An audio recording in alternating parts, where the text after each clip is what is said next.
ఏం దేవుడురా? ఏదిరా మీ జీవితాలు బాగుపడింది? ఏదిరా?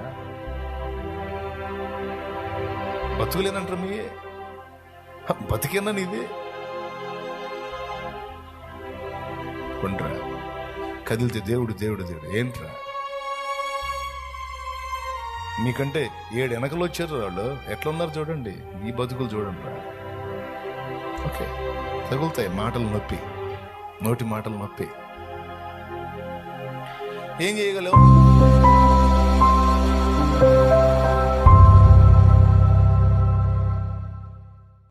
కొంతమందికి ఏమో ఇప్పుడు బాగానే ఉంది, రేపు ఏమైద్దో అని దడ దడ. ఇప్పటివరకు బాగానే నడిచింది అన్నయ్య, వయసు పెద్ద వయసు వస్తుంది, ఇక నెక్స్ట్ ఏం జరుగుద్దో ఏమో నాకంటే ఎవరు తెలియదు. ఇప్పటిదాకా కాపాడినోడు నువ్వు పోయిందా కాపాడు. కొంతమందికి అదొక అశాంతి, రకరకాల అశాంతి, రకరకాల వేదన. నేను చెప్తున్నాను, దేవుని మీద డిపెండ్. నేర్చుకో, ఆయనను నమ్మటం నేర్చుకో, నిమ్మళంగా ఉండటం నేర్చుకో, విశ్రాంతి, ఆయన ఇచ్చిన విశ్రాంతిలో బ్రతకటం నేర్చుకో. అంత దీని ఆయనకు బాధ్యత అప్పచెప్పి నిద్రపోవటం నేర్చుకో. కోటంలో కాదు, కోటంలో నిద్ర మానుకోవటం నేర్చుకో, లేకపోతే నా కష్టం అంతా వృధా అయింది. కోటంలో నిద్ర మానుకోవటం నేర్చుకో. ఇంటికి పోయినాక దేవుని యందలి విశ్వాసమును బట్టి భరోసా వంచి విశ్రమించటం నేర్చుకో.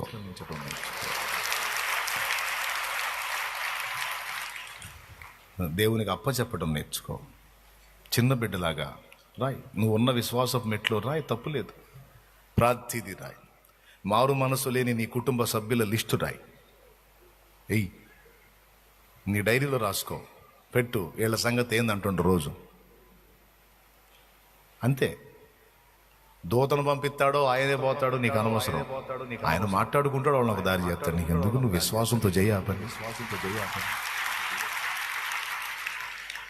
ఈ పని కూడా చేశాను నేను. మారాల్సిన వాళ్ళ పేర్లన్నీ రాసి పెట్టా, మొత్తం లైన్లోకి వచ్చి బాప్తీసం పొందారు. అది నిజమేనా అనుకోవద్దు. సైతాన్ గడు వెంటనే పక్కన చేరి నిజమేనా అట్నే చెబుతారు ఇలా అనిపిస్తాడు. వాడు లూసిఫర్ గాడు, నమ్మొద్దు వాడిని. పచ్చి నిజాలు అన్నీ. దేవునికి స్తోత్రం కలుగునుగా. కాబట్టి ఇది తేలిగ్గా తీసుకోవద్దు. లాజిక్లు వాడొద్దు. విశ్వాసానికి లాజిక్ సెట్ కాదు. లాజిక్ ప్రతిదీ కూడా కానీ మించినది, కానీ లాజిక్ను మించింది విశ్వాసం. సచ్చినోడు బ్రతుకుతాడా? ఎలా బ్రతుకుతాడు? లాజిక్ ఒప్పుకోదు, కానీ విశ్వాసం. నీవు నమ్మిన ఎడల దేవుని మహిమ. అది సముద్రం 2 పాయలు అయిద్దా? మధ్యలో 6 నెలలు వచ్చిద్దా? లాజిక్ ఒప్పుకోదు. ఎట్లా సాధ్యం? విశ్వాసం జరిగించింది దాన్ని. బండ నీళ్ళు ఇచ్చిద్దా? లాజిక్ ఒప్పుకోదు, కానీ విశ్వాసం. ఆకాశం ఆహారాన్ని ఇచ్చిద్దా? లాజిక్ ఒప్పుకోదు, కానీ విశ్వాసం. అది ఈరోజు నేను అదే విశ్వాసపు విజయాలని ప్రతిరోజు చూస్తున్నా. ఈరోజు మీరు అక్కడ, నేను ఎక్కడ, ఈ తంతు, ఈ వ్యవహారం అంతా కూడా విశ్వాస విజయాల్లో ఒక విజయమే. ఆయన వైపు నేను చూశాను.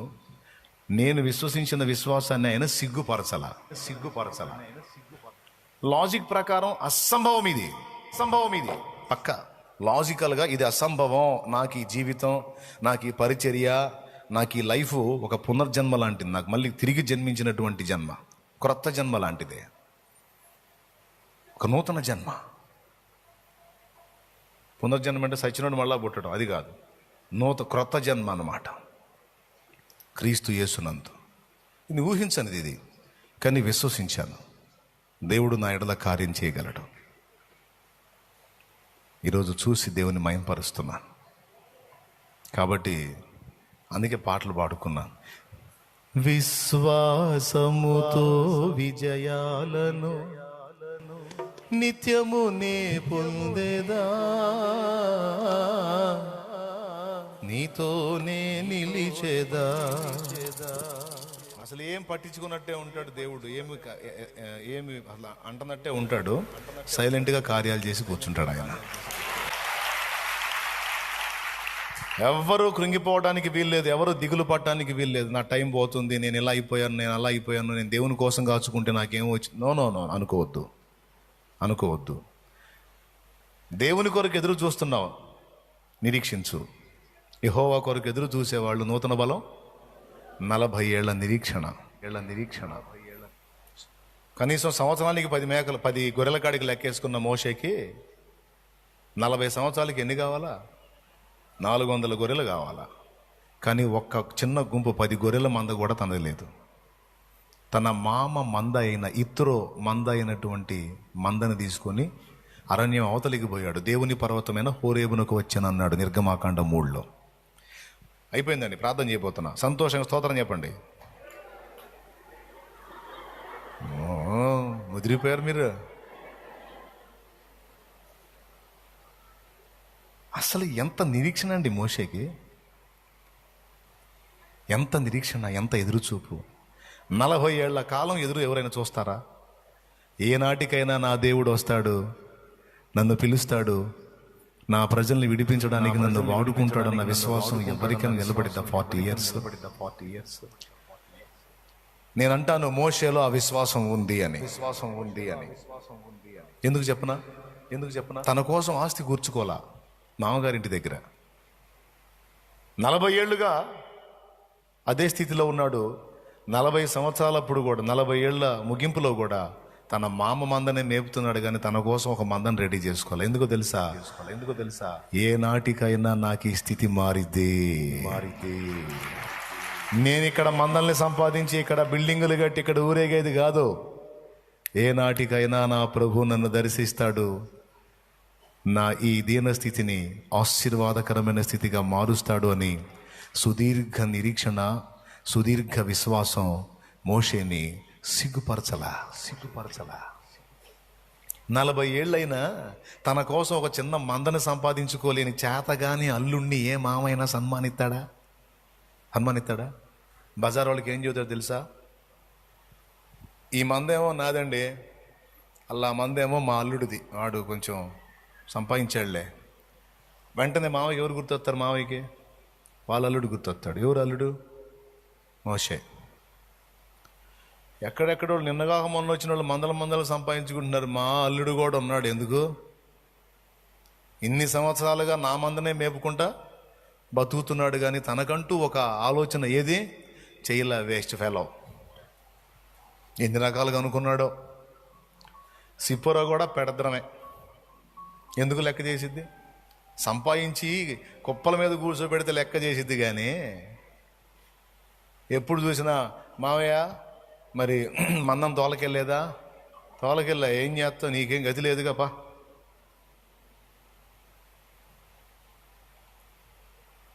నలభై ఏళ్ళుగా మావయ్య మందనే మేపితే భార్య లెక్క చేసిద్దండి? మీరు చెప్పండి అమ్మా. బంగారు తల్లులు అంటున్నారు, చాలా వందనాలు తల్లి. లెక్క చెప్తారా? అదే సంపాదిస్తే మందల ఆయన సంపాదిస్తే మామయ్య మంద మీద ఆధారపడ్డోడిని ఎవరు లెక్క చేస్తారు? సో సిప్పోరా లెక్క చేయాల, ఇతరు కూడా లెక్క చేసి ఉండడు. ఎందుకంటే 40 ఏళ్ళు తనకంటూ ఏం సంపాదించుకోవాలి. ఎక్కడెక్కడోళ్ళు డెవలప్ అవుతుంటే మా అల్లుడు లాంటి సోదరుడు ఇంకొకళ్ళు లేడు. ఈ సంపాదన మీద మైండ్ ఉండదు. ఒక ఇల్లు కట్టుకుందాం, భార్య పిల్లలు, ఇన్ని సంవత్సరాలైనా సరే ఆ తెలివి రాలా. అదేమంటే దేవుడు వస్తాడు, దేవుడు దర్శిస్తాడు, నేను పెద్ద పోటు పొడుస్తాను, అప్పుడు మీరందరూ ఆశ్చర్యపోతారు అన్నట్టు తిరుగుతుంటాడు.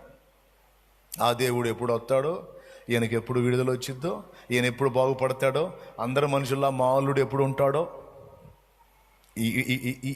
ఈ సెగ నీకు కూడా తగులుతుంది కదా, మీ ఫ్యామిలీలో తగులుతుందా? అది లెక్క.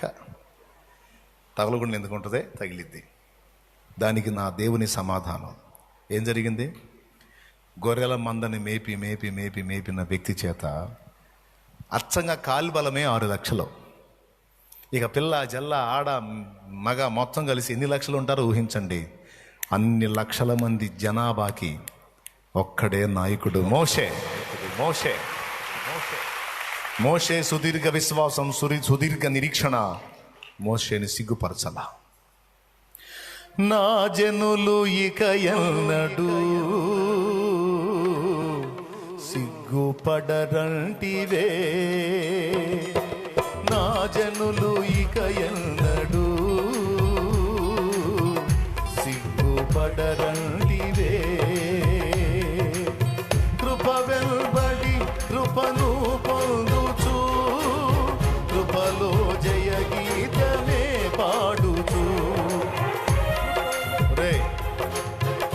ఒరే ఒరే, ఏం దేవుడురా, ఏం దేవుడురా, ఎప్పుడురా మీరు బాగుపడేది, మీరు బాగుపడేది ఎప్పుడురా, మీ జీవితాలు బాగుపడేది.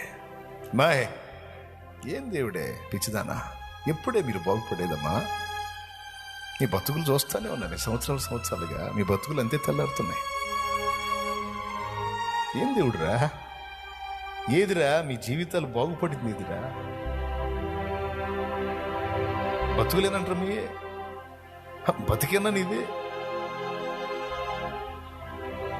కొండ్రా కదిలితే దేవుడు దేవుడు దేవుడు ఏంట్రా. మీకంటే 7 వెనకలు వచ్చారు వాళ్ళు, ఎట్లా ఉన్నారు చూడండి, మీ బతుకులు చూడండి రా. ఓకే తగులుతాయి మాటలు నొప్పి, నోటి మాటలు నొప్పి. ఏం చేయగలవు, ఏం చేయలేవు, పరిస్థితులు అట్లా ఉన్నాయి. తలదించుకోవటం తప్ప ఏం చేస్తాం, మాటలు తింటాం తప్ప ఏం చేయలేవు. వింటాం, బాగా గాయపడేటట్టు మాట్లాడితే పక్క పోయి ఏడ్చుకోవటం, కళ్ళు తుడుచుకొని ఆయనకి వెళ్ళి చూసి నీకే స్తోత్రం తండ్రి. ఇప్పుడు ఏడుపు తప్ప ఏడిచి నీ వైపు చూడటం తప్ప ఇప్పుడు నేనేం చేసే పొజిషన్లో లేను. ఏం చేసినా నాకు డోంట్ వరీ. నీ సుదీర్ఘ నిరీక్షణని, ఓర్పుని, సహనాన్ని ఆయన మౌనంగా కనిపెడుతున్నాడు.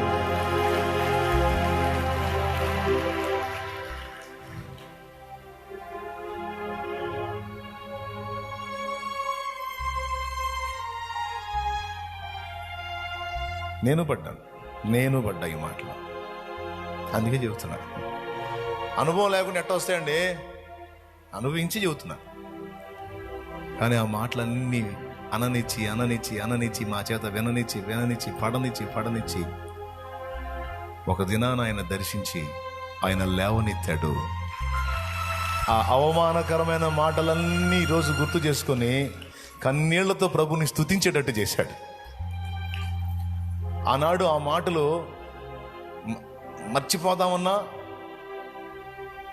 మర్చిపోవడానికి బలవంతంగా మర్చిపోవాల్సి వచ్చేది. ఆనాడు ఆ మాటలు, ఈరోజు ఆ మాటలు బలవంతంగా గుర్తు చేసుకోవాల్సి వస్తుంది. ఎందుకో తెలుసా, నా ప్రభు ఎడల కృతజ్ఞత చూపడానికి.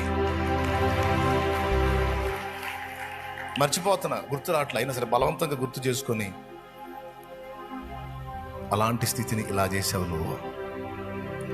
భౌతిక ఆశీర్వాదమే కాదు, ఆధ్యాత్మిక దీవెన కూడా. సృష్టికర్తవు నీవేనని,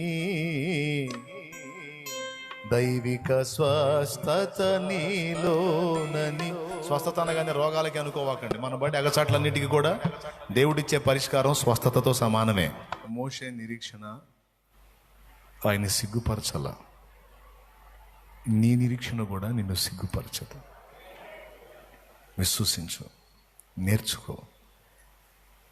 దేవుని ఉన్నతమైన కార్యాలు ఈ నిశ్శబ్ద వేళ, ఈ మౌనం వేళ నీకు ఆన్సర్ ఏమీ ఇవ్వట్లేదని అనుకుంటున్నావు కదా, నో, ఆయన సిద్ధపరుస్తున్నాడు. నీకు జవాబు ఇవ్వని మౌన కాలం దేవుడు నీ కోసం సరకులు సిద్ధపరుస్తున్న కాలం అని గుర్తిరు. మోషే 40 ఏళ్లుగా నిరీక్షించిన నిరీక్షణలో మోషే తరువాత పరిచారకుడిని రెడీ చేసుకున్నాడు దేవుడు. అక్కడ ఇశ్రాయేలుని రెడీ చేశాడు, అక్కడ పరిస్థితులన్నిటినీ సిద్ధపరిచాడు. అంటే ఇక్కడ మోషే నాకు ఆన్సర్ రావట్లేదు. ఓ, కొంతమంది తపన అదే, నాకు ఆన్సర్ లేదు. ఎవరు పిచ్చి తల్లి, సరకులు రెడీ చేస్తున్నాడు.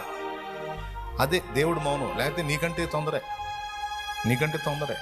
ఆయన మౌన కాలం నీకు మార్గాన్ని సరళం చేస్తున్న కాలం. సమాధానం ఇయ్యని కాలం కాదు, నీకు త్రోవ ఏర్పరుస్తున్న కాలం అది. ఆయన చెవులు లేనోడు కాదు, నీ మొరని వెనకపోవడానికి.